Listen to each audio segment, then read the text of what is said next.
Remnant 2 is my favorite game of the year, with my favorite cast of bosses for 2023. After playing through the recent DLC and grabbing that platinum trophy, I thought of a great excuse to play through the whole game one more time. I would make a tier list of all the bosses. The following list is graded upon lore, looks, mechanics, gut feelings, but most of all, what I would rather fight. I'm also forcing myself to shape this in a bell curve so that it's heavier around the middle and less populated around the extremes. If I didn't force myself to do that, there would be way too many A and S tiers. Also, this just makes the list look better. As for the order we're going to be ranking them in, I'll follow the route of my first playthrough. So we'll start with Yesa. Up first we have Keula. While she has a pretty simple moveset, her arena really encourages neutral dodges, which is such an underutilized feature in this game. Overall, a solid first area boss to have, so she goes right in the middle of B tier. Next, we have Legion. This boss really confused me the first time I played it, because I was just shooting the guy, and the portal was not moving around much at the beginning of the fight. But despite this fight being mostly dealing with trash mobs,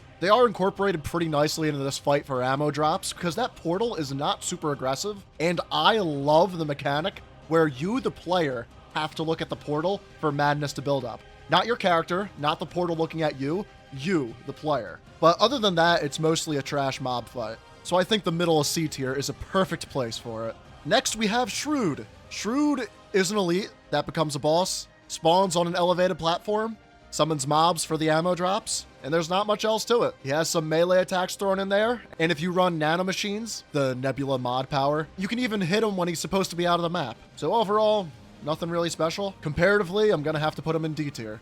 Mothermind has cool platforms for a boss fight. And because of all the missiles and the shrinking arena throughout the duration of the fight, you're going to be fighting the terrain much more than you're going to be fighting the boss. She has a massive weak spot right in the middle of her face, and unless you get Trapper, this is not going to be such a difficult fight. I think right below Legion in C tier is a nice place for her. Corruptor was the first world boss I ever got, and it is another fight where you're going to be battling the platform more than you're going to be battling the boss. The constant attacks by the arms, projectiles, and jumps of many faces keep you jumping platform to platform, and the Corruptor's massive beam attack is sure to get you running as fast as possible. The whole platform mechanic and two big enemies is cool, but never something I fell in love with. So I'll be putting Corruptor at the very top of C tier. Do keep in mind as I go along, pretty much everything C tier and above is something I love to fight, because this is all comparatively. We're gonna fill up this S and A row soon, don't worry. Speaking of A, from the second you step into Yesa, when you get the Ravager storyline, you know he's gonna be tough. From seeing that statue right at spawn, to playing that musical tune to enter his lair, and having an unexpectedly long conversation with a boss named Ravager, plus the 4 different ways to end this fight and get different rewards, really make me love this fight. He has great move variety, a dynamic arena, and even a way to skip the fight entirely if you're feeling lazy that night. With all that mentioned, I gotta put Ravager in A tier at least.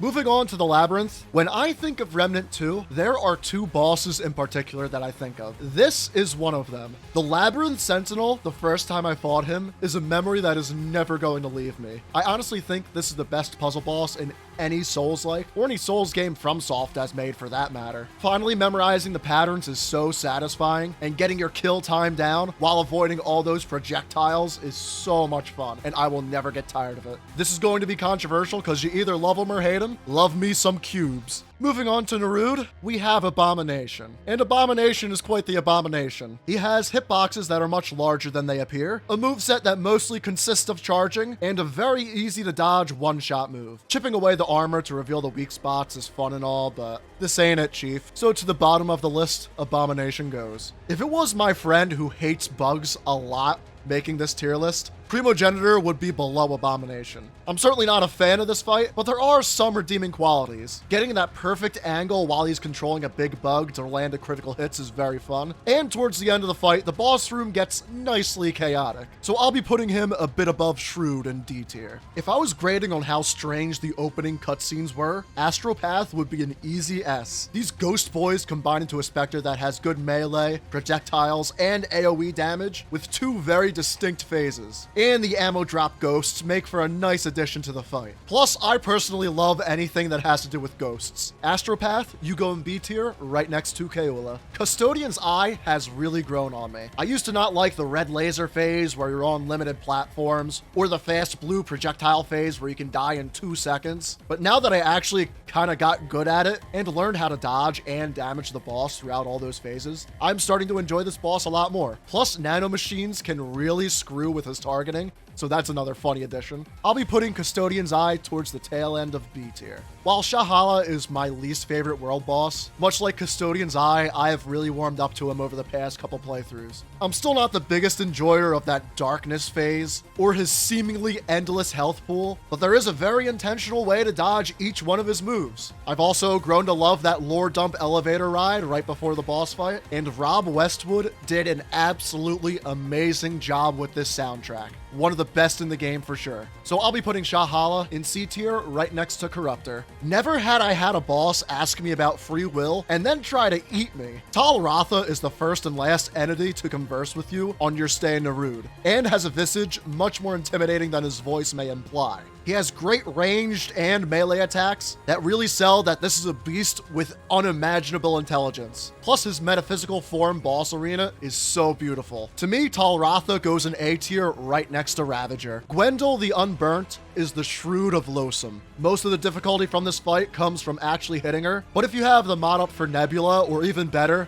the mod up for Monarch, this fight is an absolute cakewalk. Because of how easy and simple this boss is, I have to put her below Shroud in D tier. Bloat King is another platforming boss that makes me ever glad I never use Handler. His attacks consist of beam, stronger beam, balls, and stronger balls that explode. Overall, very straightforward fight, nothing special. But if you have decent movement speed and are good at strafing, you can put some pretty solid DPS into this boss throughout the entirety of the fight. Into C tier, right behind Mothermind you go, Bloat King. The Sunken Witch is the Capra demon of this game. Tight corridor, animals to gank you, and jumping attacks. I didn't love Capra Demon in Dark Souls 1, and I don't really like it here either. Most of this fight consists of strafing through her circling attack. It's cool when the arena opens up, but there's not much of a reason to utilize it. I can't justify any higher than the top of D tier for the Sunken Witch. Magister Dulain, whereas my one friend always calls him the Augur of Dunlane, because I guess they sound the same, but I digress. He certainly is one of the bosses of all time. The body throwing mechanic is very fun to dodge and strafe around, but I really don't like that tricky one-shot lick move or those multitudes of poison attacks. Because of all that, I'll put him right below Bloat King in C tier.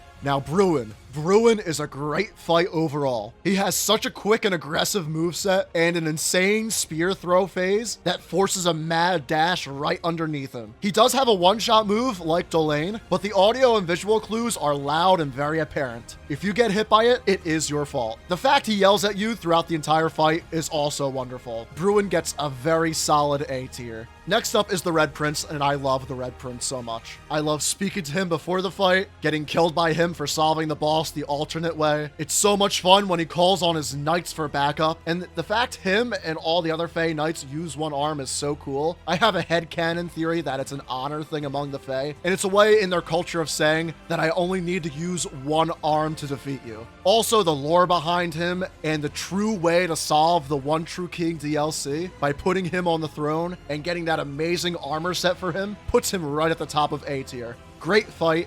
Great fire phase. The area constricting is so much fun. One of my favorite memories from this game altogether, I know I'm ranting right now, but entertain me, is one time when I played this with a friend and got Trapper on him. So we can only neutral dodge in the middle of the arena during the fire phase. You deserve the top of A tier, Red Prince. There's another one that I may switch him up with. We'll get to that in a bit. The Huntress is what more bosses should be like. Before the area where you officially start her boss fight, she can stalk you all throughout the Forsaken Quarter, messing with you as trash mobs throw knives and shoot guns at you. What a cool concept for a fight. It feels like what FromSoft wanted to do in Dark Souls 2 with Duke's Dear Freya, who you can see before the boss fight, but only in New Game Plus. On top of that, she has a very fun moveset with waves of light, quick spear swipes, head rams, and a good old flying attack. She easily gets above Kayula in B tier. Feirin and Feilin are very fun. He's the good old Souls archetype of a guy in knight armor taller than you,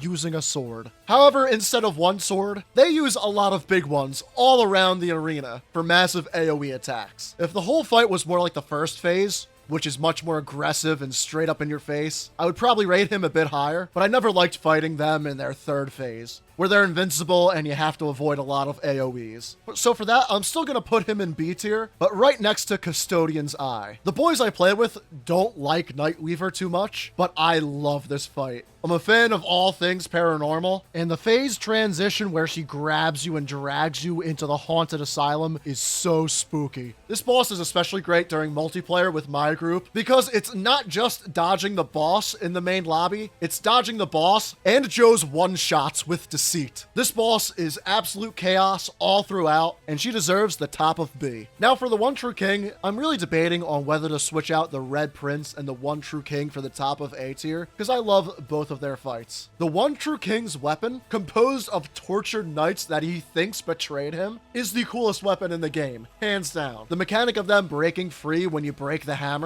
and stabbing him in the vertebrae in his neck to do tons of damage is such a fun mechanic. Also, the lead up to him, you see that castle right when you walk into Forlorn Coast. Great lead up, great character, great lore, and great fight. Right at the top of A, with his son and his loyal servant, he goes. Cancer is our first Root Earth boss, and he's pretty fun. Right as you get to the middle of the fight and you think you know how to dodge his attacks, he starts glitching out to add more diversity to his moveset halfway through the fight. The glitch effects are very cool, and accompanying that is an amazing soundtrack once again. You can keep the pressure on him, stay behind him, and dodge that wave attack when he jumps across the arena. Overall, nice fight, easy B tier, right in between Astropath and Custodian's Eye. You can describe what Venom is in a couple sentences. The final boss is coming up next. You know how to dodge, right?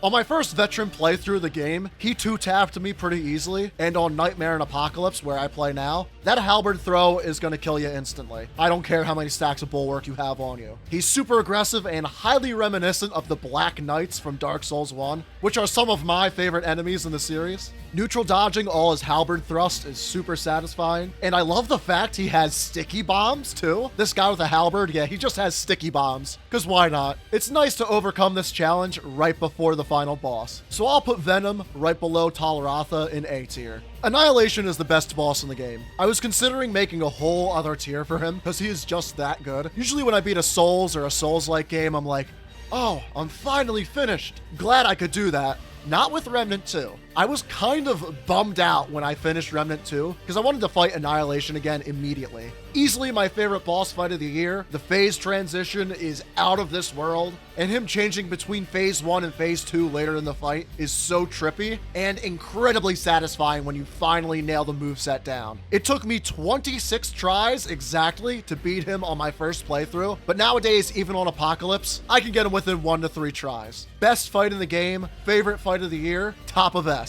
Well, gentlemen, that concludes my ranking of all the bosses in Remnant 2 on whom I would rather fight. Be sure to like and subscribe for more Souls-like content, Elden Ring especially, and more Remnant 2, because just like that woman I dated freshman year, I'm sure I'll be coming back to this game again and again and again and again.